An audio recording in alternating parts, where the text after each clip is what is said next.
ಭಾಗವತ ಪ್ರಾರ್ಥನೆ ಸರ್ವ ಶಾಸ್ತ್ರಾಪ್ತಿ ತೀರ್ಥ ಸರ್ವ ವೇದ ಸತ್ವಲ ಸರ್ವ ಸಿದ್ಧಾಂತ ರತ್ನಾಡಿಯ ಸರ್ವ ಲೋಕೃಪ್ರದ ಸರ್ವ ಭಾಗವತ ಪ್ರಾಣೋ ಶ್ರೀಮದ್ ಭಾಗವತ ಪ್ರಭು ಕಲಿತುವಂತೋದಿ ಅಧ್ಯಾಯ ಶ್ರೀ ಕೃಷ್ಣ ಪರಿವರ್ತದೆ ಪರಮಾನಂದ ಪಾಡಾಯ ಪ್ರೇಮ ವರ್ಷಾಕ್ಷರಾಯದೆ ಸರ್ವದಾ ಸರ್ವ ಸೇವ್ಯಾಯ ಶ್ರೀ ಕೃಷ್ಣಾಯ ನಮಸ್ತುತಿಮೆ ಮತ್ತೇಕ ಬಂದು ಮತ್ಸಂಗಿನ್ ಮತ್ ಗುರು ಮನ್ ಮಹಾದನ ಮತ್ ನಿಸ್ತಾರಕ ಮತ್ ವಾಕ್ಯ ಮದಾನಂದ ನಮಸ್ತುದೆ அசாது சாதுதாதாயின் அதினோச்சதாகர ஆனாமுன்சாக சின்மா பிரேமனா கிருத் கண்டேயஸ் ப்ரோ.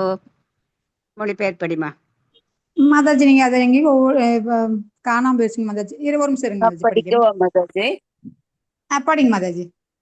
கீத கோவிந்த மொழிபெயர்ப்பு.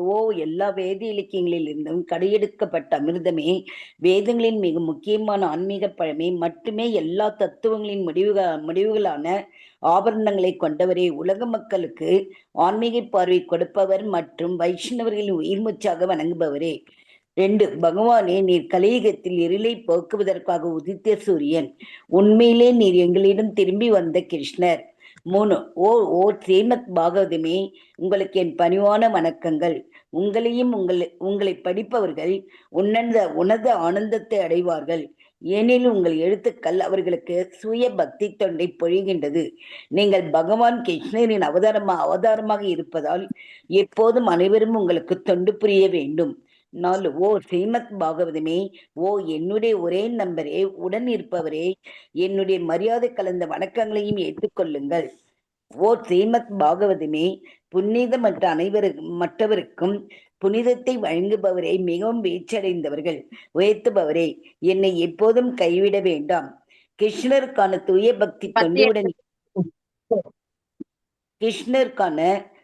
பக்தி தொண்டருடன் எப்போதும் என் இதயத்திலும் தொண்டையிலும் தோன்றுவீராக. ஓம் சத் தத். ஹரே கிருஷ்ண மாதாஜி. தேங்க்யூ. தேங்க்யூ மாதாஜி. ஓம் நமோ விஷ்ணுபதாய கிருஷ்ண பிரேஷ்டாய பூதலே ஸ்ரீமதே பக்தி வேதாந்த சுவாமிநிதி நாமினே நமஸ்தே சாரஸ்வதே தேவே கௌரவாணி பிரச்சாரிணே நிர்விசேஷ சூன்யவாதி வாச்சாத்ய தேசதாரிணே நமோ ஓம் விஷ்ணுபதாய கிருஷ்ண பிரேஷ்டாய பூதலே ஸ்ரீமதே ஜெயபதாக சுவாமிநிதி நாமினே நமஸ்தே நமோ ஆச்சாரிய பாதாய நிதாய கிருபபதாயினே கௌரகதாமதாய நகர கிராமதாரிணே. ஹரே கிருஷ்ணா கிருஷ்ணா கிருஷ்ணா ஹரே ஹரே, ஹரே ராம ராம ராம ஹரே ஹரே. ஹரே கிருஷ்ணா. இன்னைக்கு ஸ்ரீமத் பாகவதம் 4வது காண்டம் 23வது அத்தியாயம் ஸ்லோகம் 12. ஓம் நமோ பகவதே வாசுதேவாய. ஓம் நமோ பகவதே வாசுதேவாய. ஓம் நமோ பகவதே வாசுதேவாய. His Divine Grace Bhakti Vedanta Swami Srila Prabhupada ki jai. Chinnanyadir adhikadatma kadir nirishash tat satyati achinatidam vayunena ena davannayoha kadibiryadir apramatto yavat kadatraja gadasu radinna suryat. படிக்கிட்டாங்க Mataji. படிங்க மாதாஜி. மொழிபெயர். உடலியற் கருத்துடைய வாழ்க்கையிலிருந்து முற்றிலும் விடுபட்ட பின்னரே மகாராஜா பிருது ஒவ்வொரு மனத்திலும் பகவான் கிருஷ்ணரே பரமாத்மாவாக வீற்றிருக்கின்றார் என்பதை உணர்ந்தார்.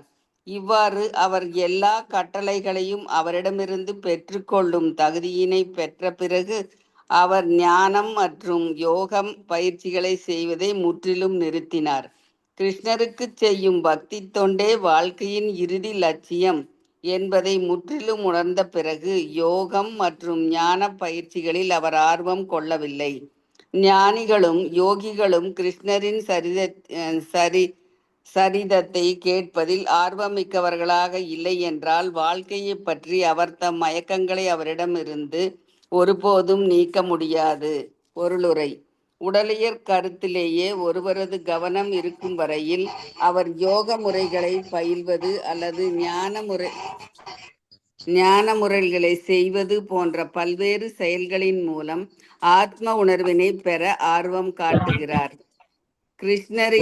கிருஷ்ணரையே உணர்த்துவதையே வாழ்க்கை லட்சியம் என்பதை ஒருவன் உணர்ந்து கொள்ளும் போது எல்லார் இதயத்திலும் இருப்பவர் கிருஷ்ணர் ஒருவரே என்று உணர்ந்து கிருஷ்ண உணர்வினை பெறுவதில் விருப்பங்கொள்ளும் அனைவருக்கும் அவன் உதவக்கூடியவனாக மாறுவான். கிருஷ்ணரை பற்றி கேட்பதற்கு ஒருவன் கொள்ளும் நாட்டத்தை சார்ந்தே அவனது வாழ்க்கையின் நிறைவு அமைகிறது. ஆதலினால் இச்லோகம் கூறுகிறது, யாவத் கதாக்ரஜ கதாரசு ரதிம்ன சூர்யாத். கிருஷ்ணரின் மீது அவரது தீராத விளையாட்டுக்களின் மீதும் ஒருவருக்கு ஆர்வம் ஏற்படாதவரை யூகமான அறிவினாலேயோ யோக பயிற்சியினாலேயோ அவருக்கு விடுதலை கிடைக்கும் என்ற பேச்சுக்கே இடமில்லை. பக்தி நிலையினை பிருது மகாராஜா அடைந்த பிறகு அவர் ஞானம் மற்றும் யோக முறைகளில் பயிற்சி செய்வதில் ஆர்வம் காட்டவில்லை. இதுவே தூய பக்தி வாழ்க்கையாகும் என்று ரூப கோஸ்வாமி கூறுகிறார். படிங்க மாதாஜி. ஹரே கிருஷ்ண மாதாஜி. ஹரே கிருஷ்ணா மாதாஜி. அவ்வளவுதாங்களா? போயிட்டு போயம் படிங்க மாதாஜி. அந்யா அபிலாஷித சூன்யம் ஞான கர்மாதி அனாவிருதம் ஆணுகூல்யேன கிருஷ்ணானுசீலனம் பக்திருத்தமா. உண்மையான ஞானம் என்பது உயிர்கள் பகவானின் நித்திய பணியாட்கள் என்பதை உணர்த்துவதாகும். இவ்வறிவினை ஒருவன் பல்வேறு பிறவிகளுக்கு பிறகே அடைய முடியும். பகவத்கீதையும் 7.19 இதனை உறுதி செய்கின்றது. பகுனாம் ஜென்மனாம் அந்தே ஞானவான் மாம் பிரபத்தியதே.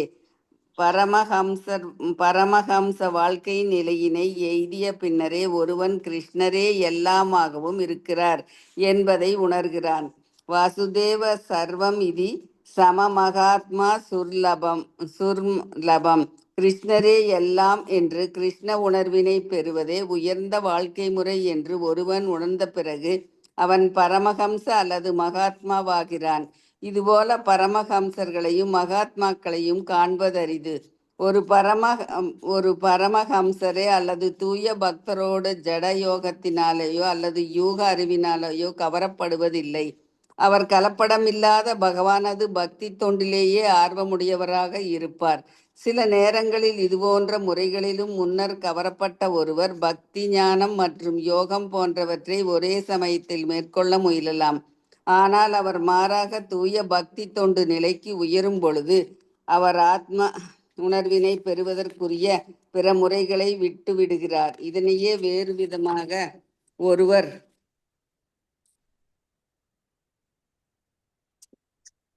ஒருவர் கிருஷ்ணரே இறுதி லட்சியம் என்பதை உறுதியாக உணர்ந்த பின் அவரை யோக சித்தி முறைகளிலே அல்லது நடைமுறை யூக அறிவு முறைகளிலோ சிறிதும் கவர்வதில்லை என்றும் கூறலாம். நடைமுறைகளில் யூக அறிவு முறைகளே சிறிதும் கவர்வதில்லை என்றும் கூறலாம். ஹரே கிருஷ்ணா மாதாஜி. நன்றி மாதாஜி. ஹரே கிருஷ்ணா. தேங்க்யூ மாதாஜி. உடலியல் கருத்திலிருந்து விடுபட்ட பிறகே ஒவ்வொருவரும் நாம பரமாத்மா இதயத்தில் இருப்பதை உணர்வோம். நான் உடல் அப்படிங்கிற நிலையில நாம இந்த தேகாபிமானத்தில் இருக்கும்போது கண்டிப்பா யாராலையும் பரமாத்மாவை உணர முடியாது. இங்க பிருத்து மகாராஜாவோட நிலை அப்படித்தான். அவர் உடலியல் கருத்திலிருந்து எப்போதும் விடுபட்டவராக இருந்ததுனால அவர் மனதிலும் பகவான் கிருஷ்ணரே பரமாத்மாவை வைத்திருக்கிறார் என்பதை உணர்ந்தார். அவர் எல்லா கட்டளைகளையும் அவரிடமிருந்து பெற்று ஞானம் மற்றும் யோக பயிற்சி செய்யறத நிறுத்தினார். ஏன்னா அந்யா அபிலாஷித சூன்யம், தூய பக்தி தொண்டுல எந்த அபிலாஷங்களும் கிடையாது. ஞானம் வேண்டும், கர்மம் வேணும், கர்மத்தோட பலன் வேணும் அப்படிங்கறதெல்லாம் கிடையாது. அதனால பலநோக்கு செயலையெல்லாம் நிறுத்திட்டாரு. பக்தி தொண்டு மட்டும்தான் வாழ்க்கையோட இறுதி லட்சியம் அப்படின்னு உணர்ந்து அதுல ஆர்வம் காட்டல. இப்ப ஞானிகளும் யோகிகளும் கிருஷ்ணரின் சரிதத்தை படிக்கிறதுல மச்சித்தா மத்கத பிராணா போதையந்த பரஸ்பரம், எப்போதும் அவரை பற்றி கேட்பதுல ஒரு போதை. ஏன்னா அவங்களுக்கு அந்த ருச்சி கிடைச்சிருக்கு, அந்த ரசம். அகில ரசாமிர்த மூர்த்தி பகவான் எல்லா ரசங்களையும் கொண்டவர். ரசம் அப்படின்னா நாம வைக்கிற புளி ரசமோ தக்காளி ரசமோ இல்ல. ரசம் அப்படின்னா அந்த சுவை. ஏன்னா பகவான் எல்லா வித சுவைகளையும் கொண்டவர். நீங்க கிருஷ்ணரை நினைச்சு என்னவா நினைக்கிறீங்களோ, காதலனா நினைச்சா காதலனா வருவார், ஒரு கணவனா நினைச்சா கணவனா வருவார். இப்படித்தான் 108 பல பல மகாலட்சுமிகள், நூற்றுக்கணக்கான மகாலட்சுமிகள் இருக்காங்க வைகுண்ட லோகங்கள்ல. அதே போல கோலோக பிருந்தாவனத்துல பல பல கோபியர்கள் அவங்கெல்லாம் வந்து உயர்ந்த ரசத்துல, மாதுரிய ரசத்துல பகவானை காதலனாக நினைத்து கொண்டாடுறாங்க. அது போல யசோதா போன்ற தாய்மார்கள் நிறைய பேரு பகவானை மகனாக நினைச்சு கொண்டாடுறாங்க. இப்படி பல விதமான ரசங்கள், ஆஞ்சநேயர் போல தாசிய ரசத்துல நிறைய பேர் இருக்காங்க. அப்ப அவங்க எல்லாமே எப்பவுமே பகவானை பற்றிய நாம ரூப குண லீலைகளில் எப்பொழுதும் மச்சித்தா மத்கத பிராணபோது எந்த பரஸ்பரம் கதையச்ச மாம் நித்தியம் துஷ்யந்திச்ச ரமந்திச்ச, எப்பொழுதும் அவரை பற்றி பாடிக்கொண்டும் கேட்டுக்கொண்டும் சதத கீர்த்தம் எந்தோமாம் எதந்த சத்ருட விரதாக அப்படின்னு. அப்போ உடலியல் கருத்துல இருக்கிற வரைக்கும் இந்த யோக பயிற்சி செய்யறது இதெல்லாம் செஞ்சுட்டே இருப்பாங்க. பகவானை அறிய முற்பட பல வழிகள் இருக்கு. அதுல கர்ம காண்டம், ஞான காண்டம், தியான யோகம் இதெல்லாம் பண்ணிட்டே இருப்பாங்க. ஆனா அதுல கூட சிறிதளவு பக்தி கலந்திருந்தால் மட்டுமே கிருஷ்ணரை உணர முடியும். ஏன்னா கிருஷ்ணரை உணர்வதுதான் வாழ்க்கையோட லட்சியம். அப்படி இருக்கிறப்போ எல்லா இதயத்திலும் இருப்பவர் கிருஷ்ணர் என்பதை உணர்ந்து கிருஷ்ண உணர்வை பெறுவதில் விருப்பம் கொள்ளும் அனைவருக்கும் அவன் உதவக்கூடியவனாக மாறுகிறான். அப்ப யாரால புரிஞ்சு கொள்ள முடியும்? யாருக்கு கிருஷ்ணர் உதவி செய்யறாரோ அவங்கனால மட்டும்தான் கிருஷ்ணரை புரிஞ்சுக்க முடியும். அப்ப அப்படி இருக்கிறவங்க கிருஷ்ணர் யாருக்கு உதவி செய்வார்? சரணடைந்தவர்களுக்கு, தன்னை சரணடைந்தவர்களுக்கு. யார் யாரு எவ்வளவு தூரம் தன்னை சரணடைகிறார்களோ அவ்வளவு தூரம் தன்னை பற்றிய ஞானத்தை அவர் தருவார். அப்ப கிருஷ்ணர் மீது அவர் தீராத விளையாட்டுக்கள் மீது ஒருவர் ஆர்வம் ஏற்படாதவரை யூகத்தினால, அதாவது கற்பனையினால, அறிவினாலோ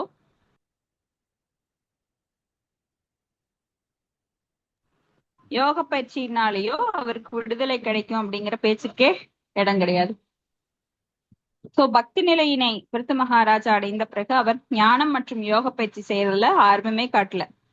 இதுதான் தூய பக்தி தொண்டு. ஸ்ரீல ரூப கோஸ்வாமி அன்யா அபிலாசித சுன்யம் ஞான கர்மாதி அனாவிரதம் ஆணுகூல்யனு கிருஷ்ணானுசீலனம் பக்தி ருத்தமான ஸ்ரீல ரூப கோஸ்வாமி அதுக்கு கோட் கொடுத்திருக்காரு. சோ உண்மையான ஞானங்கிறது உயிர்கள் பகவானின் நித்திய பணியாட்கள் என்பதை உணர்வது. ஜீவேன சுரூபகய கிருஷ்ணர நித்தியதாச. இது வந்து பல்வேறு பிறவிக்கு அப்புறமே இந்த ஞானத்தை எல்லாம் அடைபவர்கள் அடைய முடியும். பகுனாம் ஜென்மனாம் அந்தே ஞானவான் மாம் பிரபத்தியதே வாசுதேவ சர்வமிதி. வாசுதேவன் தான் சர்வமிதி அப்படிங்கிறத பகுனாம் ஜென்மனாம் பல பல பிறவிகளுக்கு அப்புறம்தான் அவங்களுக்கு தெரியும். பகவத்கீதை இதை வந்து சொல்லுது. அப்போ பரமஹம்ச வாழ்க்கை நிறைய ஸ்டேஜஸ் இருக்கு. குட்டிச்சா, பகுதகா, பரிவிரத ஆச்சாரியா, அப்புறம் இந்த பிரம்மஹம்ச நிலை. இதுதான் உயர்ந்த நிலை. இந்த பிரம்மஹம்ச நிலையை அப்புறம்தான் எய்த முடியும். எப்போ? வாசுதேவ சர்வமிதி மகாத்மா சூதுர்லப. கிருஷ்ணரே எல்லாம். கிருஷ்ண உணர்வை பெறுவதே வாழ்க்கையின் உயர்ந்த லட்சியமாக இருக்க வேண்டும். அதுவே உயர்ந்த வாழ்க்கை முறை அப்படின்னு உணர்ந்த பின்னாண்ட பரமஹம்சனாக மாறுகிறான். இது போன்ற பரமஹம்சர்களை மகாத்மாவை காண்பது சூதுர்லபம், ரொம்ப அரிது. அவங்க வந்து ஜடயோகத்திலோ யூக அறிவுனாலேயோ கவரப்படுறது கிடையாது.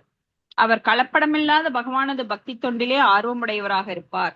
சில நேரங்களில் இது போன்ற முறைகளால் முன்னர் கவரப்பட்ட ஒருவர் பக்தி, ஞானம், யோகம் போன்றவற்றை ஒரே சமயத்தில் மேற்கொள்ள முயலலாம். ஆனால் அவர் மாறாக தூய பக்தி தொண்டு நிலைக்கு வரும்போது அவர் ஆத்ம உணர்வினை பெறுவதற்கு பிற முறைகளை விட்டுவிடுகிறார்.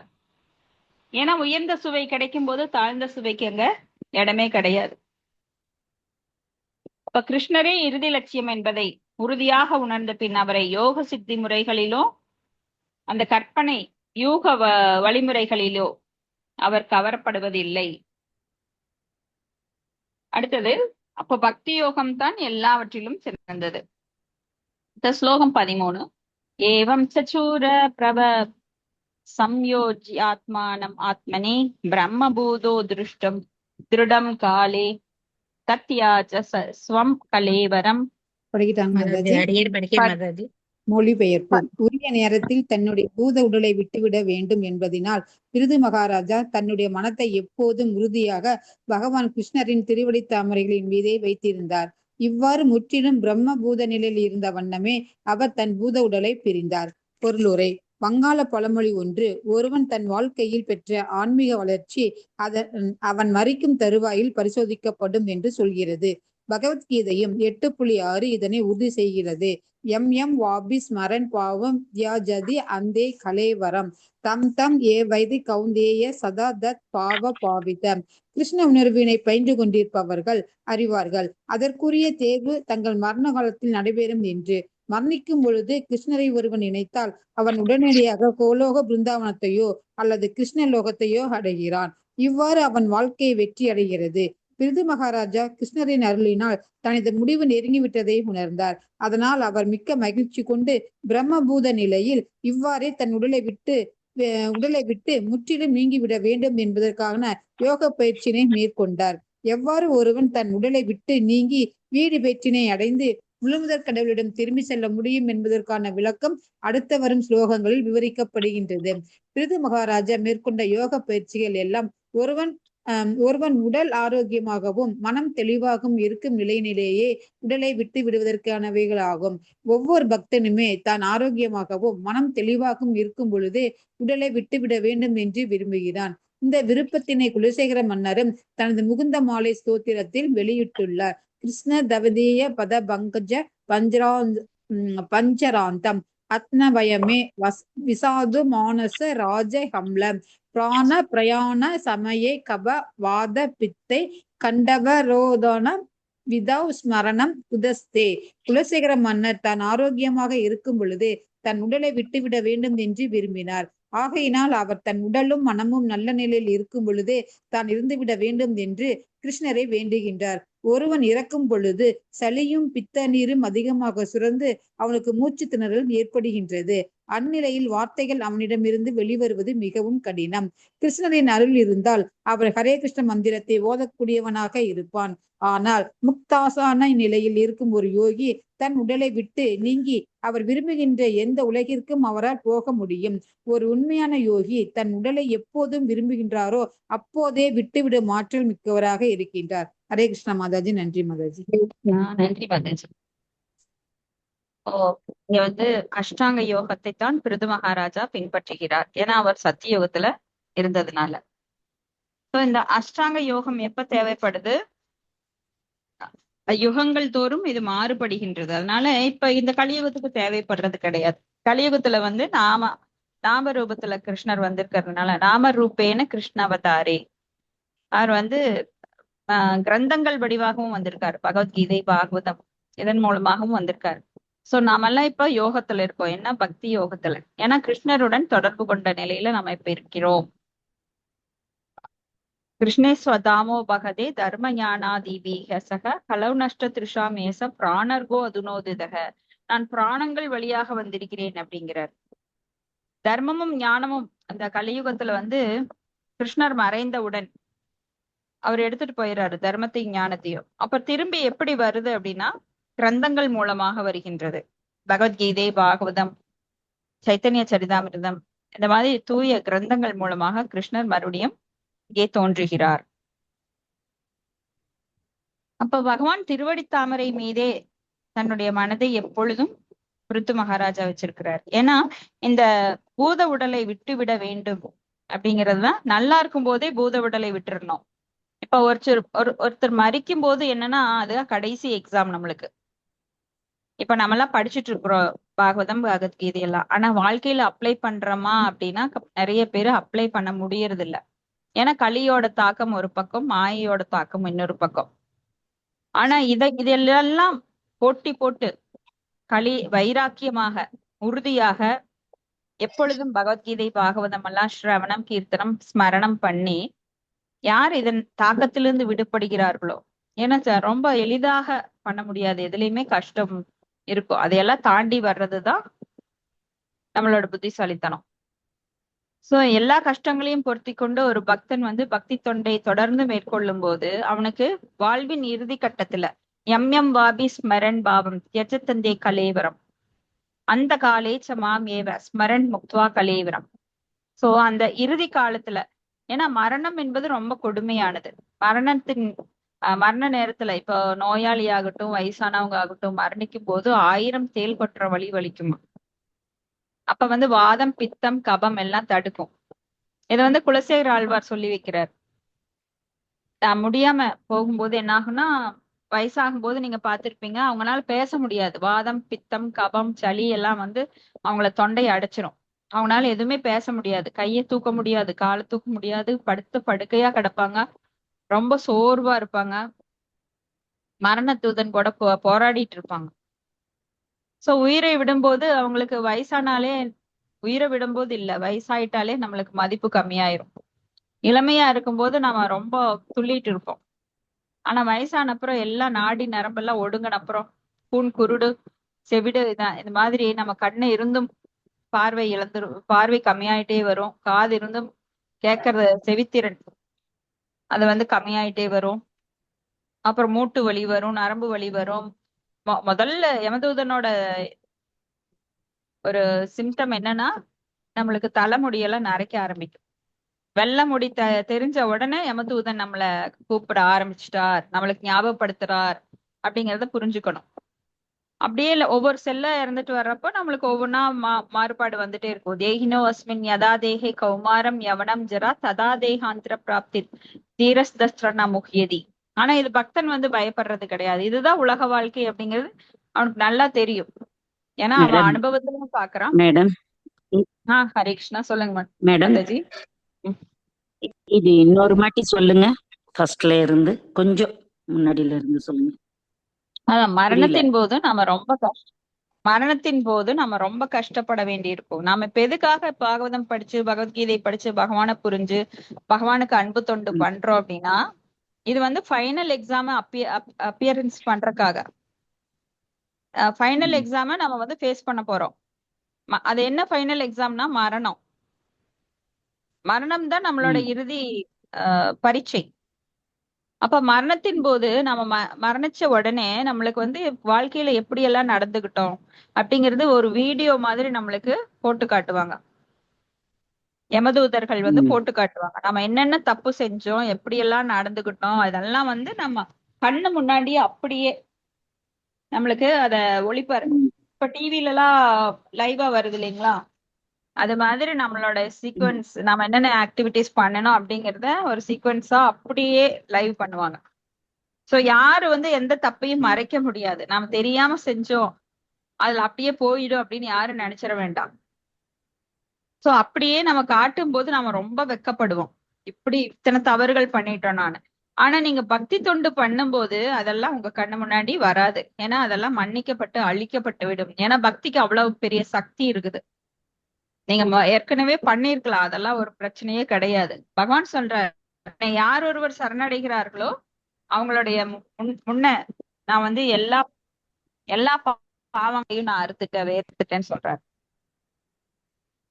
சர்வ தர்மான் பரித்யஜ்ய மாம் ஏகம் சரணம் ரஜ அகம் துவம் சர்வ பாபேபியோ மோஷயிஷாமி மாஷூஷக அப்படின்றாரு இல்லைங்களா.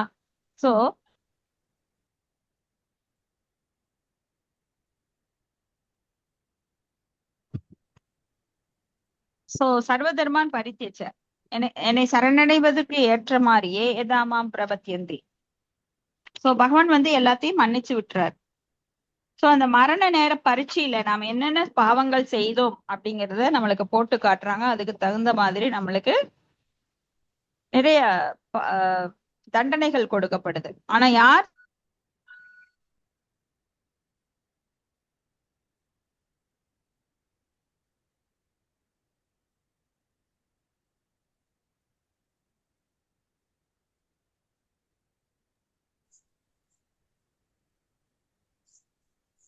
போதே தன் உடலை விட வேண்டும்.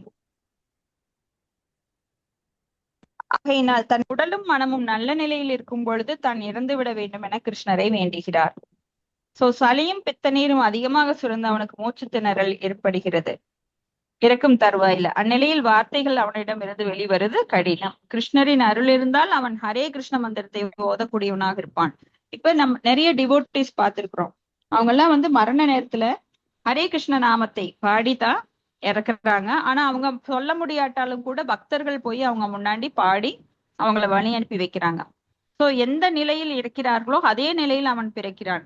ஒரு நாயோட ரூபத்தை நினைச்சவன் நாயா பிறக்கிறான். அந்த நேரத்துல நம்மளுக்கு தெரியாது, ஏன்னா நாம முதல்ல இருந்து என்ன பிராக்டிஸ் பண்றோமோ அதைத்தான் எக்ஸாம்ல பண்ணுவோம். இப்ப கடைசி நேரத்துல நான் போய் எக்ஸாம் எழுதுறேன் படிச்சு அப்படின்னா கண்டிப்பா அங்க போய் எதுவுமே ஞாபகம் வராது. படிச்சவங்க எல்லாம் நல்லா எழுதிட்டு இருப்பாங்க. அப்ப நம்ம நினைப்போம், அடடே நான் மிஸ் பண்ணிட்டேனே, முதல்லயே படிச்சிருக்கலாமே அப்படின்னு. அது கண் கெட்ட பிறகு சூரிய நமஸ்காரம். அதனால எவ்வளவு சேவிங்ஸ் போட முடியுமோ அதை போட்டு வச்சா கஷ்ட நேரத்துல நம்ம அந்த பணத்தை எடுத்து நம்ம செலவு பண்ணலாம். அது போல இங்க பக்தி பண்ணும்போது நம்ம கடைசியில அது நம்மளுக்கு உதவியா இருக்கும். இப்பவே எவ்வளவு மந்திரங்களை உங்களால சொல்ல முடியுமோ, பகவானுக்கு எப்படியெல்லாம் பக்தி தொண்டு பண்ண முடியுமோ, கடைசி நேரத்துல உங்களுக்கு அந்த வலி வேதனையில ஞாபகம் வராவிட்டாலும் கூட உங்களுக்கு கடவுள் பிராமிஸ் பண்றாரு. வராக அவதாரத்துல அவர் பிராமிஸ் பண்றாரு. இது வராக புராணத்துல சொல்லப்பட்டிருக்கு. ஏன்னா மகாலட்சுமி தாயார் எவ்வளவு அன்பு கொண்டவங்க. என் பிள்ளைங்கள் எல்லாம் கஷ்டப்பட்டு பக்தி பண்ணி கடைசி நேரத்துல ஞாபகம் வரலினா என்ன பண்றதுன்னு கேக்குறப்போ அவர், நான் அவ்வளவு நன்றி கெட்டவன் அல்ல, நான் அவங்க முன்னாடி நானே தோன்றுவேன்கிறார். சோ இதெல்லாம் ஞாபகம் வச்சுக்கணும். அதனால நிறைய நம்ம எவ்வளவு முடியுமோ அவ்வளவு பகவத்கீதை பாகவதம் கேட்டு பகவானுடைய ஸ்மரணத்திலேயே இருந்து அவரது நாமங்களை தொடர்ந்து சொல்லி நாம அன்பு தொண்டு பண்ணணும் பகவானுக்கு. ஏன்னா அதுதான் நம்மளோட நித்தியமான நிலை, இயற்கையான நிலை. அப்போ ஒரு முக்ததாசன நிலையில் இருக்கும் ஒரு யோகி தன் உடலை விட்டு நீங்க அவர் விரும்புகின்ற எந்த உலகுக்கு அவரால் போக முடியும். ஒரு உண்மையான யோகி தன் உடலை எப்போது விரும்புகிறாரோ அப்போதோ விட்டுவிடும் ஆற்றல் மிக்கவராக இருக்கிறார்.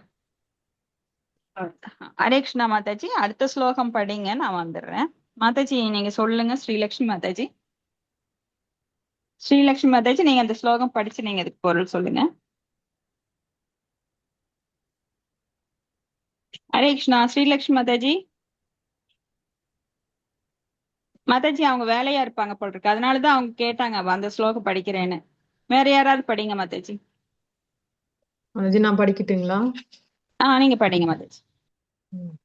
சம்பீட்ய பாயும் பாஷ்ணிப்யாம் வாயும் உஜ்ஜாந்திராயசனை நாப்யாம் கோஷ்டேசௌ அவஸ்தாப்ய ஹருத் உர கண்ட சீர்ஷனி. மொழிபெயர்ப்பு. மகாராஜா பிருது ஒரு குறிப்பிட்ட யோகாசன நிலையில் அமர்ந்து தனது கணுக்காலினால் எருவாயின் கதவுகளை அடைத்து இடது மற்றும் வலது கெண்டை கால்களினால் அழுத்தி சுவாச காற்றை படிப்படியாக மேலேற்றி உந்தி சுழியினை கடக்குமாறு செய்து இதயம் மற்றும் கண்டத்திற்கு கொண்டு வந்து முடிவில் அதனை தன் 2 புருவங்களுக்கும் மத்தியில் நிலைக்குமாறு செய்வார். பொருளுரை. இவ்வாறு அமரும் யோகாசன நிலை முக்தாசனம் என்று அழைக்கப்படுகிறது. யோக பயிற்சியினை மேற்கொள்ளும் பொழுது அதற்குரிய விதிகளை உண்பது, உறங்குவது, புணர்வது போன்றவற்றை கண்டிப்பாக கட்டுப்படுத்தி விட வேண்டும். பின்னரே அமர்ந்து செய்யும் பல்வேறு யோகாசனங்கள் அனுமதிக்கப்படுகின்றன. யோகத்தின் இறுதி லட்சியம் என்னவென்றால் ஒருவன் தான் விரும்பிய பொழுது அவன் உடலை விட்டுவிடுவதற்கான சக்தியினை அளிக்கும் என்பதுதான். ஒருவன் யோக நிலையின் உச்சியினை அடையும் பொழுது இவ்வுடலில் எத்தனை காலம் வாழ விரும்புகின்றானோ அத்தனை காலம் வாழலாம். யோகத்தில் முழு நிறைவும் பெறாத காலம் வரை அவன் தன் உடலை விட்டு இப்பிரபஞ்சத்திற்கு உள்ளேயும் வெளியேயும் எங்கு வேண்டுமென்றாலும் செல்லலாம். சில யோகிகள் தங்கள் உடலை விட்டு நீங்கி சொர்க்கத்திற்கு சென்று அங்குள்ள போக பொருட்களை அனுபவிக்கின்றனர். ஆனால் புத்தியிலே சார்புடைய யோகிகள் இப்பௌதீக உலகத்திலேயே வாழ்ந்து தங்கள் காலத்தை வீணாக்குவது இல்லை. அவர்கள் சொர்க்கத்தில் உள்ள இன்பங்களை பற்றி கூட கவலைப்படுவதும் இல்லை. ஆனால் அவர்கள் வீடு பேறு பெற்று முழுமுதற் கடவுளிடம் திரும்பி செல்வதிலேயே ஆர்வமுடையவராய் இருக்கின்றனர். இச்லோகம் கூறுவது நின்று பிருது மகாராஜா சொர்க்கலோகத்தை அடைய வேண்டும் என்று விரும்பினவராக தெரியவில்லை. அவர் வீடு பேறு பெற்று முழுமுதற் கடவுள் உடனே அடைய வேண்டும் என்றே விரும்பினார். பிருது மகாராஜா கிருஷ்ண உணர்வினை பெற்றவுடன் இது போன்ற யோக பயிற்சிகளை எல்லாம் நிறுத்தியவர்தான் என்றாலும் முழுமுதற் கடவுளை தான் விரைந்து அடைந்து விட வேண்டும் என்றும் தீரா ஆசையினால் அவர் முன்பு செய்த யோக பயிற்சிகளின் மூலம் பிரம்மபோத நிலையினை அடைய வேண்டும் என்று விரும்பினார். அவர் ஒரு குறிப்பிட்ட யோகாசன நிலையில் அமர்ந்து விடுதலை பெறுவதற்காக மேற்கொள்ளும் முக்தாசனம் ஆகும். அதன் மூலம் குண்டலினி சக்கரத்தினை வெற்றிகரமாக அடைந்து தனது உயிரை படிப்படியாக மூலாதார சக்கரத்தினின்று சுவாதிஷ்டான சக்கரத்திற்கு கொண்டு வந்து அங்கிருந்து மணிப்பூரக சக்கரம், அநாகத சக்கரம், விசித்த சக்கரம் போன்றவற்றை தாண்டி இறுதியாக அஞ்ஞா சக்கரத்தினை அடைவதற்கானதாகும். தனது இரு புருவங்களுக்கும் மத்தியில் உள்ள அக்ஞா சக்கரத்தினை ஒரு யோகி அடையும் பொழுது அவர் பிரகமரந்திரம் என்பதை, அதாவது மண்டையோட்டு துளையின் மூலம் ஊடுருவி அவர் விரும்புகின்ற எந்த லோகத்தையும், அது தெய்வீகமான வைகுண்ட லோகம் அல்லது கிருஷ்ணலோகமாக இருந்தாலும் அதனை அடைகின்றார். ஆயினும் கிருஷ்ண உணர்வு பெற்றவர்களோ அல்ல பக்தி யோகத்தினால் பயில்பவர்களோ ஸ்வரணம், கீர்த்தனம், விஷ்ணு ஸ்மரணம், பாத சேவனம், முக்தாசனம் போன்றவற்றில் ஈடுபடாமலேயே முழுமுதற் கடவுளை அடைவார்கள். முக்தாசன பயிற்சியின் நோக்கம் பிரம்மபோத நிலையினை எய்துவதாகும். பிரம்மபூத நிலைக்கு வராது ஆன்மீக வானத்தை ஒருவரால் அடைய முடியாது. பகவத்கீதை 4.26 கூறுகிறது, மாம்சயோ யபிசாரணே பக்தி யோகேனோ சேவதே ஷாகுணான் சமதீத்யைதான் பிரகம பூயாய கல்பதே. பக்தி யோகத்தினை பயிலும் பக்தி யோகியானவர் எப்போதும் பிரம்மபோத நிலையினிலேயே இருக்கின்றார். பிரகம பூயாய கல்பதே. பிரம்மபூத நிலையினிலேயே தொடர்ந்து இருக்கும் தகுதி பெற்ற பக்தன் தன் மரணத்திற்கு பின்னர் தானாகவே ஆன்மீக வானத்தை அடைந்து முழுமுதற் கடவுளிடம் செல்கிறான். இதனால் ஒரு பக்தன் தான் குண்டலினி சக்கரம் போன்ற 6 சக்கரங்களை ஒன்று மாற்றி ஒன்று ஊடுருவாமல் இருந்து விட்டோமே என்று வருந்த தேவையில்லை. பிருது மகாராஜாவை பொறுத்தவரை ஏன் இதில் ஈடுபட்டார் என்றால், இம்முறையினை அவர் ஏற்கனவே பயிற்சி செய்தவர் என்பது ஒன்று. மேலும் அவர் இயற்கையாக தனக்கு மரணம் வரும் வரை காத்திருக்க விரும்பவில்லை என்பதும் ஒன்று. ஆகையினால் அவர் இந்த சத்சக்கர ஊடுருவும் முறையின் பயனை பெற்ற தன்னுடைய விருப்பத்திற்கிணங்க உடலை விட்டு நீங்கி ஆன்மீக வானத்தை விரைவாக அடைய வேண்டும் என்று விரும்பினார். ஹரே கிருஷ்ணா மாதாஜி. மாதாஜி யார் சொல்றீங்களா? நான் சொல்றேன். யார் சொல்றா? ஹரே கிருஷ்ணா. அதாவது மகாராஜா பிருது ஒரு குறிப்பிட்ட யோகாசன முறையில் அமர்ந்து, அதாவது சொல்லுவாங்க, கீழே காலை மடக்கி நம்மளுடைய ஆசன வாயை அடைச்சு உட்கார்ந்து அந்த மூச்சை மேல மேல ஒவ்வொரு சக்தி இடத்துக்கிட்டே கொண்டு வந்து மேல பூர்வ புத்திக்கு கொண்டு வந்து, அதுக்கப்புறம் துருவ அப்படிங்கிற ஒரு நிலைக்கு மேல உச்சியில ஒரு ஓட்டை இருக்கும், அதன் வழியா தன்னுடைய ஆத்மா வெளியே கொண்டு வந்து பகவான் இடத்துல போகிறதுக்காக அவர் பண்ணியிருக்காரு சுவாச காத்த. ஹரே கிருஷ்ணா மாதாஜி. பாருங்க. ஹரே கிருஷ்ணா மாதாஜி. சொல்லுங்க. ஸோ நம்ம உடல்ல சட்சக்ரா அப்படின்னு ஒவ்வொரு இடத்துலயும் 6 சக்கரங்கள் இருக்கு. அந்த சக்கரா குண்டலினி சக்தி அதை மேல எழுப்புறது, கடைசியா இந்த பிரம்மரந்திரத்துல இந்த உயிரை வெளியில கொண்டு வர்றது. அப்ப இரு புருவங்களுக்கு மத்தியில் தன்னோட கவனத்தை வச்சு அதை அப்படியே கொண்டு வருவாங்க. இப்படி யோகாசன நிலை முக்தாசனம் அப்படின்னு சொல்லப்படுது. இப்ப யோக பயிற்சியை மேற்கொள்ளும் பொழுது அதுக்குரிய விதியெல்லாம் இருக்குது. யுக்தாஹார விஹாரஸ்ய யுக்த சேஷ்ட கர்மசு யுக்த ஸ்வப்னாவபோதஸ்ய யோகோ பவதி துவகா அப்படின்னு. அப்ப உண்ணுவது, உறங்குவது, இதுக்கெல்லாம் கண்டிஷன்ஸ் இருக்கு. இந்த யோகத்தோட லட்சியம் என்னன்னா, தான் விரும்பிய போது உடலை விடுவது. அப்ப அவங்க இந்த மாதிரி உடலை விடும்போது அவங்க எந்த லோகத்துக்கு வேணா போகலாம், அது அவங்களுடைய இஷ்டம். இப்போ நாம நேச்சுரலா எப்படி டெத்து வரும், நம்மளுக்கு வயசாகி அந்த உடலை என்னுடைய வீடு, சொந்த வீடு அப்படின்னு நினைச்சுக்கிட்டு இந்த சொந்த வீடை விட்டு ஆத்மா வெளியேறணும் அப்படின்னா, அப்போ நம்ம எப்படி சொந்த வீட்டுல இருக்கும்போது நீ எந்திரிச்சு வெளியில போ, இந்த வீடு உனக்கு சொந்தம் இல்லை அப்படின்னா நம்ம மனசு எப்படி துடிதுடிக்கும். ஐயோ, இத்தனை நாள் இருந்த வீடு, நான் கட்டின வீடு, என்னோட பணம், நான் எவ்வளவு கஷ்டப்பட்டு இந்த வீட்டை கட்டினேன், இங்கிருந்து என்னை வெளியேற சொல்றாங்களேன்னு யாருமே ஒத்துக்க மாட்டோம். அது போல இந்த உடலை சொந்த என்னுடையது அப்படின்னு கருதுறதுனால இறக்கும்போது அந்த ஆத்மா இந்த உடலை விட்டு பிரியருக்கு ரொம்ப பிடிவாதம் பண்ணும். அதனாலதான் யமதூதர்களுக்கும் இந்த ஆத்மாவுக்கும் இடையில ரொம்ப போராட்டமா இருக்கும். சிலரெல்லாம் படுத்த படுக்கையில ரொம்ப கஷ்டப்பட்டு இந்த உடலை விடணுங்கிறதுக்காக அதுக்குள்ளேயே இருந்துட்டு போக மாட்டேன்னு பிடிவாதம் எல்லாம் பண்ணுவாங்க. அதனாலதான் இழுத்துட்டு இருப்பாங்க. உயிர் போகாம இழுத்துட்டு இருக்குது பாருங்க, மண்ணை கரைச்சு ஊத்துங்க வாயில, என்னென்னமோ பண்ணுவாங்க. சிலரெல்லாம் பல இடங்கள்ல அந்த குளிர் தண்ணியில குளிக்க வைப்பாங்க. அப்போ ஜுரம் அந்த ஆத்மா வெளியில போயிரும். ஏன்னா ஒரு ரொம்ப வயசாகி சாகல அப்படின்னா அந்த உடலுக்கும் தொந்தரவு, அங்க இருக்கிறவங்களுக்கும் தொந்தரவு. அப்ப பாக்குறவங்க எல்லாம் அழுத்து போய் இது எப்படா இது போகும் இந்த கட்டை நம்மளை பிடிச்சி இப்படி உயிர் எடுக்குதே அப்படின்னு சொல்லி அதுக்கு பலவித ஏற்பாடுகள்லாம் பண்ணுவாங்க. அந்த சிக்கல் எல்லாம் நிறைய இடங்கள்ல நடக்கும். அப்ப இந்த உடலை விடுறது இயற்கையா விட்டுட்டா நல்லது இல்லையா? அதனால இந்த யோகிகள் எல்லாம் என்ன பண்ணுவாங்கன்னா, அந்த அஷ்டாங்க யோகத்துல அந்த சச்சக்கரா யோகம் எல்லாம் பண்ணி பிரம்மரந்தத்தின் வழியா தன்னோட உயிரை ரொம்ப எளிதாக உடல் நல்லா இருக்கும் போதே வெளியில எடுத்துட்டு போயிடுவாங்க. போகும்போது அவங்க எந்த லோகத்துக்கு போகணுமோ அங்கெல்லாம் போய் அவங்க என்ஜாய் பண்ணிட்டு அவங்களோட இஷ்டம். அங்க ஒவ்வொரு லோகத்திலயும் வந்து அவங்கள வரவேற்பாங்க அந்த லோகத்தோட அதிபதி. இப்ப இந்திர லோகத்துக்கு போகணும்னா இந்திரன் வந்து அவரை வரவேற்பார். ஆனா நாமெல்லாம் அப்படி கிடையாது. நம்ம புண்ணியம் செஞ்சு அங்க போயிட்டு அந்த புண்ணியம் எல்லாம் கழிஞ்சோன்னா மறுபடியும் எட்டி வச்சிருவாங்க. ஆனா இவங்கள கெஸ்ட் மாதிரி. ஒரு கெஸ்ட் வந்து எவ்வளவு நாள் தங்கணும்னு ஆசைப்படுறாங்களோ அவ்வளவு நாள் தங்கிட்டு அடுத்த லோகத்துக்கு போகலாம்.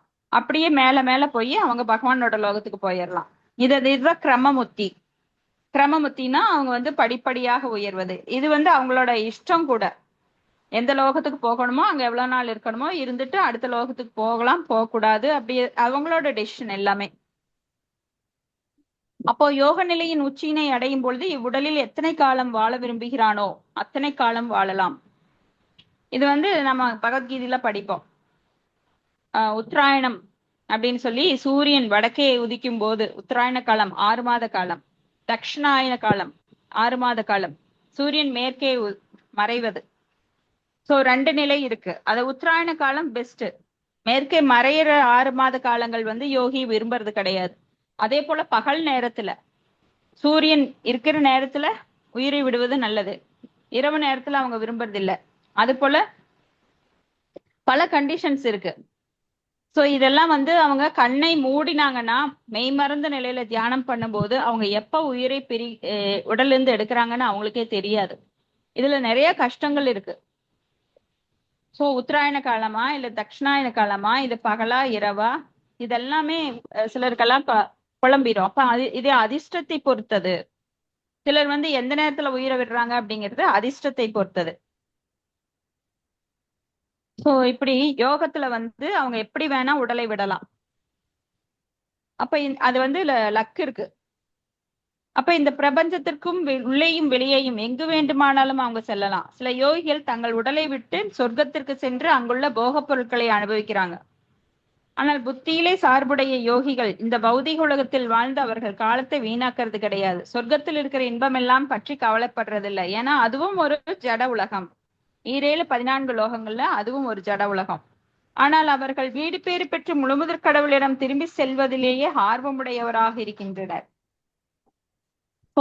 இந்த புத்திசாலிகள் என்ன பண்றாங்கன்னா, இந்த உயர்ந்த உலகங்களான தபோலோகம், மகர்லோகம், ஜனலலோகம், சத்தியலோகம், ஈவன் சத்தியலோகம் வந்து 14 உலகங்கள்ல சத்தியலோகம்னா பிரம்மலோகம் மிக உயர்ந்ததாக இருந்தாலும் அங்க கூட போக அவங்க விரும்புறது கிடையாது. ஏன்னா ஆன்மீக உலகம் வேற, ஜட உலகங்கள் வேற. ஜட உலகம் எங்கு சென்றாலும் பிரம்ம புவனாலோகா புனர் ஆவார்த்தினோ அர்ஜுன மாமுபை தீர்த்து கவுந்தேய புனர்ஜென்மனா வித்தியதே. மேலிருந்து கீழே வரைக்கும் 14 லோகங்கள் எங்கே சுற்றி திரிந்தாலும் ஒரே நிமிஷம்.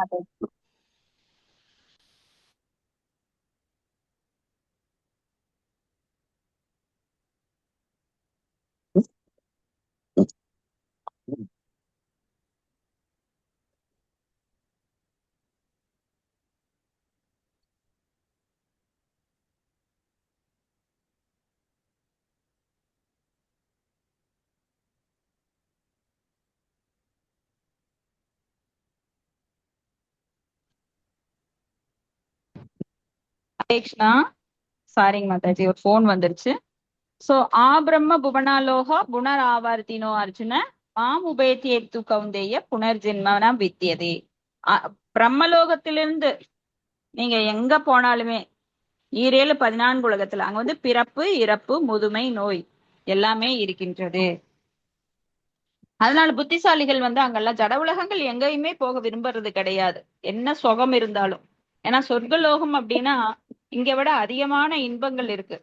ஆனா புத்திசாலி அங்கேயும் போக விரும்புறது கிடையாது. அப்போ பிருத்து மகாராஜா கிருஷ்ண உணர்வினை பெற்றவுடன் இது போன்ற யோக பயிற்சிகளை எல்லாம் நிறுத்தியவர்தான் என்றாலும் முழுமுதற் கடவுளை தான் விரைந்து அடைந்துவிட வேண்டும் என்ற தீரா ஆசையினால் அவர் முன்பு செய்த யோக பயிற்சியின் மூலம் பிரம்மபூத நிலையினை அடைய வேண்டும் என்று விரும்பினார். ஏன்னா பிரம்மபூத நிலைதான் மிக உயர்ந்த நிலை, பிரம்மனை அறிந்த நிலை. பிரம்மபூத பிரசன்னாத்மன் ஆச்சோச்சதி நகாங்ஷதி சம சர்வேசு பூதேசு மக்பக்திம் லபதே பராம். அப்ப ஒரு குறிப்பிட்ட யோகாசன நிலையில் அமர்ந்தது விடுதலை பெறுவதற்காக மேற்கொள்ளும் முக்தாசனம். அதன் மூலம் குண்டலினி சக்தியினை வெற்றிகரமாக அடைந்து தனது உயிரை படிப்படியாக மூலாதார சக்கரத்திலிருந்து சுவாதிஷ்டான சக்கரத்திற்கு கொண்டு வந்து அங்கிருந்து மணிப்பூரக சக்கரத்திற்கும் அனாஹத சக்கரம் அப்புறம் விசுத்த சக்கரம் இதையெல்லாம் தாண்டி அஞ்ஞா சக்கரம் அடையிறது. அப்புறம் தனது புருவங்களுக்கு மத்தியில அக்ஞா சக்கரத்தினை ஒரு யோகி அடையும் போது அவர் பிரம்மரந்திரம், அதாவது மண்டை ஒட்டு துளையினை ஊடுருவி அவர் விரும்புகிற எந்த லோகத்தையும் அது தெய்வீகமான வைகுண்ட லோகம் அல்லது கிருஷ்ண லோகமா இருந்தாலும் அதை அடைகிறார். ஆயினும் கிருஷ்ண உணர்வு பெற்றவர்களோ அல்லது பக்தி யோகத்தினால் பயில்பவர்களோ சிரவணம், கீர்த்தனம், ஸ்மரணம், பாத சேவனம் இதுல போன்றவற்றில் ஈடுபடாமலேயே முழுமுதற் கடவுளை அடைவார்கள்.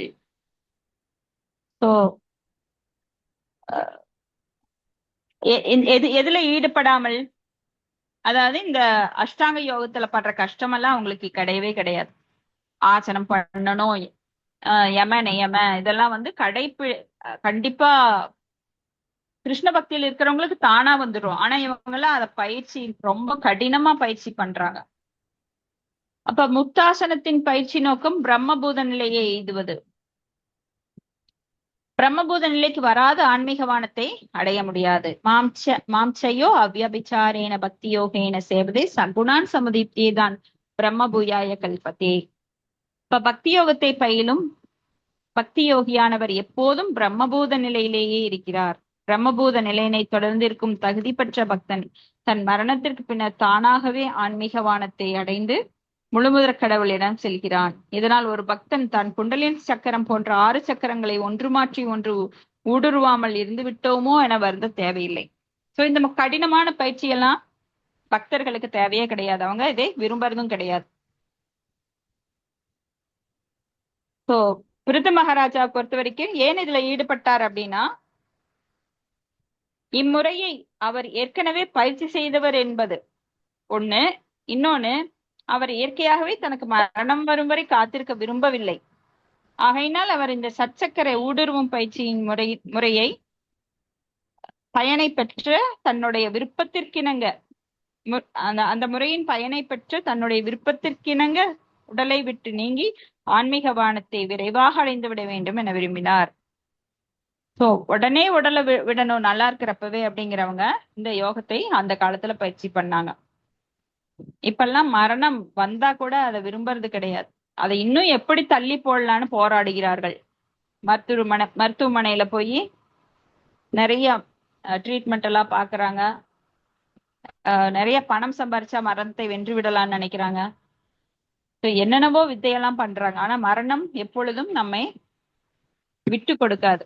அந்த செகண்ட்ல மரண தூதன் வந்தான்னா நம்ம போயேதான் ஆகணும். ஹரே கிருஷ்ணா. அடுத்தது படிங்க மாதாஜி. நான் ஒரு முக்கியமான கால் இருக்கு, அதை பார்த்துட்டு வந்துடுறேன். ராஜலட்சுமி மாதாஜி நீங்க சொல்லுங்க, வந்துடுறேன்.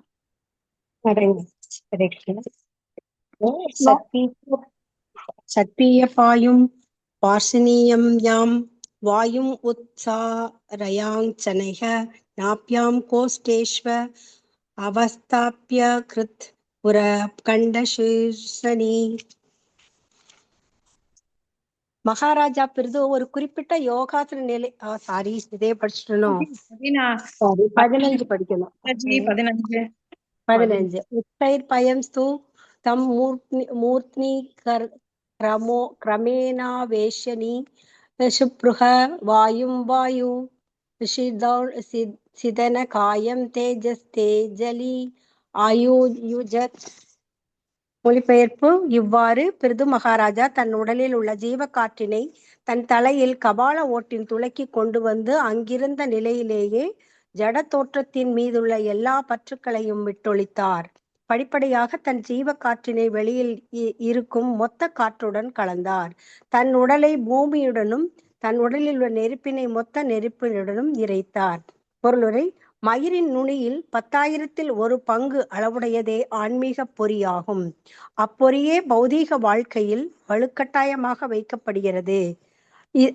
அது பூத மற்றும் நுண்ணிய பௌதீக பொருள்களினால் மூடப்பட்டிருக்கின்றது. ஜட உடலானது நிலம், நீர், நெருப்பு, காற்று மற்றும் வானம் என்னும் 5 பூதங்களாலும் 3 நுண்மை பொருள்களான மனம், புத்தி மற்றும் கர்வம் போன்றவற்றையும் ஆக்கப்பட்டிருக்கின்றது. ஒருவன் விடுதலை பெறும் பொழுது இப்பௌதீக போர்வைகளை விட்டு நீங்குகிறான். யோகத்தின் வெற்றியே இப்பௌதீக போர்வைகளின் நீக்கமும் ஆன்மீக தோற்றத்தில் நுழைவதும் ஆகும். புத்த பகவானின் நிர்வாணம் என்பது அதன் அடிப்படையில் அமைந்ததே. பகவான் புத்தர் தன் சீடர்களை பௌதீக போர்வைகளை தியானத்தினாலும் யோகத்தினாலும் நீக்குங்கள் என்று அவர் அறிவுறுத்தினார். பகவான் புத்தர் ஆத்மாவை பற்றி எதுவும் சொல்லவில்லை. ஆனால் அவர் அறிவுரைகளை ஒருவன் கவனமாக பின்பற்றினால் அவன் இப்பௌதீக போர்வைகளை விட்டு நீங்கி நிர்வாணத்தையே அடைவான். உயிர்கள் இப்பௌதீக போர்வைகளை விட்டு நீங்கும் பொழுது அவை ஆத்மாக்களாக மட்டுமே இருக்கும். இந்த ஆன்மீக ஆத்மா பிரம்மஜோதியில் இணைவதற்கு ஆன்மீக வானில் புக வேண்டும். துரதிர்ஷ்டவசமாக உயிர்களுக்கு ஆன்மீக உலகம் மற்றும் வைகுண்ட லோகத்தை பற்றிய தகவல் ஏதும் தெரியவில்லை என்றால் அவை 99.9 விழுக்காடு மீண்டும் பௌதீக வாழ்க்கையில் வீழ்ந்து விடுவதற்கான வாய்ப்பினை பெற்றுவிடும். பிரம்ம ஜோதியிலிருந்து ஆன்மீக உலகினை அடைவதற்கு சிறிது வாய்ப்பே இருக்கின்றது. அருவவாதிகள் பிரம்ம ஜோதினை வேறுபாடு இல்லாத ஒன்றே என்றும், பௌத்தர்கள் அது வெறும் சூன்யம் என்றும் கருதுகின்றனர். இவை இரண்டில் ஆன்மீக மானத்தை ஒன்று என்றோ அல்லது சூன்யம் என்றோ ஒத்துக்கொண்டாலும் அங்கு ஆன்மீக லோகமான வைகுண்டம் அல்லது கிருஷ்ணலோகத்தில் உள்ளதை போன்ற பரமானந்தம் என்பதை அனுபவிக்க முடியாது. இவ்வாறு விதவிதமான இன்ப அனுபவிப்புகள் இல்லாத போது கிருஷ்ண லோகத்தையோ அல்லது வைகுண்ட லோகத்தையோ ஏதும் அறியாததினால் ஆன்மீக ஆத்மா பௌதீக விகற்பங்களை அனுபவிப்பதற்காக பௌதீக செயல்களில் இயற்கையாகவே வீழ்கின்றன. ஹரே கிருஷ்ணா. ஹரே கிருஷ்ணா மாதாஜி. தேங்க்யூ மாதாஜி. பிருத்து மகாராஜா. மாதாஜி மாதாஜி நீங்க எடுங்க. ஹரே கிருஷ்ணா.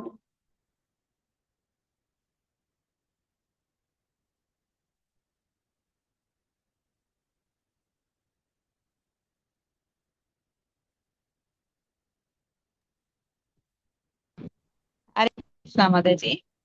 ஹரே கிருஷ்ணா. சாரி மாதாஜி, போன் வந்துட்டு இருந்துச்சு. சாரி. பிருத்து மகாராஜா தன் உடல்ல இருக்கிற ஜீவ காற்றை தன் கபால ஓட்டின் துளைக்கு கொண்டு வந்து அங்கிருந்து வெளியேற்றுறாரு அந்த ஆத்மாவை. அப்ப இது எப்ப போக முடியும் அப்படின்னா, ஜடத்தில் உள்ள எல்லா பற்றுக்கொலையும் விட்டொழிக்கும் போதுதான் அப்படி நாம் அந்த ஆத்மாவை அந்த பிரம்மரந்திரத்தின் வழியா எடுக்க முடியும். இப்படி படிப்படியாக தன் ஜீவக்காற்றை வெளியில் இருக்கும் மொத்த காற்றுடன் அவர் கலக்கிறார். அப்போ பூமியுடன் தன் உடலில் உள்ள நெருப்பினை மொத்த நெருப்புடன் இணைத்தார். சோ பஞ்சபூதங்கள் நம்ம உடம்புல இருக்கு, அந்த பஞ்சபூதங்களையும் அதெல்லாம் இணைக்கிறாரு. அப்போ நம்ம ஆத்மாவோட சைஸ் எல்லாருக்கும் தெரியும்.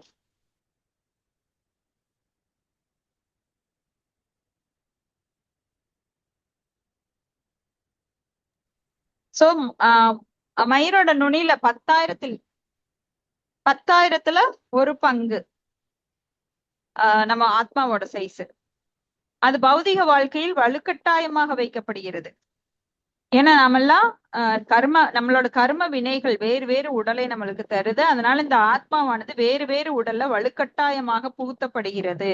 நாமெல்லாம் வேணும்னாக இந்த உடம்பு எடுக்கல, நாமெல்லாம் வலுக்கட்டாயமா இதுல புகுத்தப்பட்டிருக்கிறோம். ஏன்னா நாம நினைச்சிருந்தா எனக்கு ஸ்ரீதேவி மாதிரி இல்ல ஆக்ட்ரஸ் மாதிரி உடம்பு வேணும்னு நாம நினைச்சிருக்கலாம். அதுக்கு நம்மளுக்கு கிடைக்காது. நம்மளோட கர்ம வினைக்கு தகுந்த மாதிரிதான் உடம்பு கிடைக்கும். அது பூதம் மற்றும் நுண்ணிய பொருட்கள் அது மூடப்பட்டிருக்கு, பஞ்சபூதங்களாலும் மனம், புத்தி, அகங்காரத்தாலும். அப்ப ஜட உடலானது இந்த 5 பூதங்களாலும் 3 நுண்மை பொருட்களாலும் மனம், புத்தி, அகங்காரத்தால கவரப்பட்டிருக்கு. அதனாலதான் ஆக்கப்பட்டிருக்கு. ஒருவன் விடுதலை பெறும்போது இந்த பௌதிக போர்வைகளை விட்டு விடுகிறான். யாருக்கெல்லாம் அந்த முக்தி வருதோ அப்போ இந்த ஆஹ் 2 உடலும் போயிரும். சூட்சும உடல், ஸ்தூல உடல் ரெண்டுமே போயிரும். இப்ப யோகத்தின் வெற்றியே பௌதிக போர்வைகளின் நீக்கமும் அப்ப ஆன்மீக தோற்றத்தில் நுழைவும் ஆகும். இந்த பௌதிக போர்வை, அதாவது இந்த உடம்ப விட்ட பின்னாடிதான் ஆன்மீக உலகம் நம்மளுக்கு கிடைக்கும். அப்ப ஆன்மீக உடலும் கிடைக்கும். அப்ப புத்த பகவான் வந்து நிர்வாணம் அப்படிங்கறத இதுதான் சொல்றாரு. எல்லாவற்றையும் விட்டு விடுவது, அதான் நிர்வாணம். இப்ப பகவான் புத்தர் தன் சீடர்களை இந்த பௌதிக போர்வைகளை தியானத்தாலும் யோகத்தாலும் நீக்குங்கள் அப்படின்னு சொல்றார். அவர் வந்து ஆத்மாவை பற்றி எதுவும் சொல்லல. ஆனால் அவர் அறிவுரைகள் ஒருவன் கவனமாக பின்பற்றினால் இந்த பௌதிக போர்வைகளை விட்டு நிர்வாணத்தை அடைகிறான். இப்போ உயிர்கள் வந்து இந்த பௌதிக போர்வையை விட்டு நீங்கும் பொழுது அவை ஆத்மாக்களாக மட்டும்தான் இருக்கும். இந்த ஆன்மீக ஆத்மா பிரம்மஜோதியில் இணைவதற்கு ஆன்மீக வானில் புக வேண்டும். ஆனா துரதிருஷ்டவசமா உயிர்களுக்கு ஆன்மீக உலகம் மற்றும் வைகுண்ட லோகத்தை பற்றிய தகவல் தெரியல அப்படின்னா மறுபடியும் அவங்க பௌதிக வாழ்க்கையில விழுந்து விட வேண்டும். இது ரொம்ப அபாயகரமான சூழ்நிலை. ஏன்னா நீங்க வழி தெரியாத இடத்துக்கு போனீங்கன்னா ஒண்ணுமே தெரியல, எப்படி போக முடியும்? இப்ப உடல்ல இருந்து உயிரை விட்டாச்சு, ஆனா அந்த உயிரை எங்க கொண்டு போறது உங்களுக்கு ஒண்ணுமே தெரியல. அதனாலதான் நிறைய பேருக்கு நாம சொல்றது என்னன்னா, கொஞ்சமாவது தெரிஞ்சுக்கோங்க. ஏன்னா நமக்கு ஒரு கோயம்புத்தூர்ல இருந்து ஒரு திருச்சி போகணும்னாலே நம்மளுக்கு ரூட் மேப் எல்லாம் கேட்போம், அது எப்படி போறது அட்ரஸ் கேட்போம். ஆனா நம்ம உயிரை விடும்போது இந்த உயிரை எங்க கொண்டு போய் சேர்க்கறதுன்னு நம்மளுக்கு தெரியல அப்படின்னா அது எவ்வளவு ஒரு டேஞ்சர். அதனாலதான் இது மனித பிறவி ரொம்ப அரிது மானிடராய் பிறத்தல் அரிது. அப்ப இந்த உயிரை வந்து எங்க கொண்டு போய் சேர்க்கறதுன்னு தெரியாம இறக்குறவங்க எத்தனை கோடி பேர். ஏன்னா 90% மக்கள் இதுலதான் அறியாமையிலதான் மூழ்கி கிடக்குறாங்க. நிறைய பாடுபடுறாங்க, சம்பாதிக்கணும், செலவு பண்ணணும், அது வேணும் இது வேணும்னு பௌதிகமா ஆசைப்படுறாங்களோ தவிர ஆன்மீக ஆத்மாவை பற்றிய ஞானம் கிடையாது. அதை எங்க கொண்டு போய் சேர்க்கறதுன்னு கிடையாது. சோ இவங்களுக்கெல்லாம் ஞான சூனியங்கள். இவங்கெல்லாம் மறுபடியும் வந்து இங்கேயே விழுறாங்க. இந்த வார்த்தை மட்டும், இந்த சென்டென்ஸை மட்டும் நீங்க திரும்ப திரும்ப படிங்க. அதாவது துரதிருஷ்டவசமாக உயிர்களுக்கு ஆன்மீக உலகம் மற்றும் வைகுண்ட லோகத்தை பற்றிய தகவல் ஏதும் தெரியவில்லை என்றால் அவை 99.9 விழுக்காடு மீண்டும் பௌதிக வாழ்க்கையில் வீழ்ந்து விடுவதற்கான வாய்ப்பினை பெற்றுவிடும். இப்படித்தான் நிறைய பேர் இந்த உலகத்துல சுத்திட்டு திரியிறோம். இப்ப பிரம்மஜோதியிலிருந்து ஆன்மீக உலகை அடைவதற்கு சிறிய வாய்ப்பே இருக்கிறது. அரூபாதிகள் பிரம்மஜோதினை வேறுபாடில்லாத ஒன்றே என்றும் பௌத்தர்கள் அது வெறும் சூனியம்னு நினைக்கிறாங்க. ஆனா ஆன்மீக வானத்தை ஒன்று என்றோ சூனியம் என்றோ ஒத்துக்கொண்டாலும் அங்கு ஆன்மீக லோகமான வைகுண்டம் அல்லது கிருஷ்ணலோகத்தில் உள்ளதை போன்ற பரமானந்தம் என்பதை அவர்கள் அனுபவிக்க முடியாது. இவ்வாறு விதவிதமான இன்ப அனுபவிப்புகள் இல்லாத போது கிருஷ்ணலோகத்தை அல்லது வைகுண்ட லோகத்தை பற்றி ஏதும் அறியாததால் ஆன்மீக ஆத்மா பௌதிக விகற்பங்களை அனுபவிப்பதற்காக பௌதிக செயல்களில் இயற்கையாகவே விழுந்து விடுகிறான். எவ்வளவு தெளிவா சில பிரபுபாதர் நம்மளுக்கு சொல்றார். இதெல்லாம் திரும்ப திரும்ப நம்மளுக்கு மனசுல பதியிற வரைக்கும் அத வந்து நம்ம தீவிரமா படிச்சு தெரிஞ்சுக்கணும் இதெல்லாம். சோ இதோட நிறுத்திக்கலாம். உங்களுக்கு ஏதாவது கருத்துக்கள் அல்லது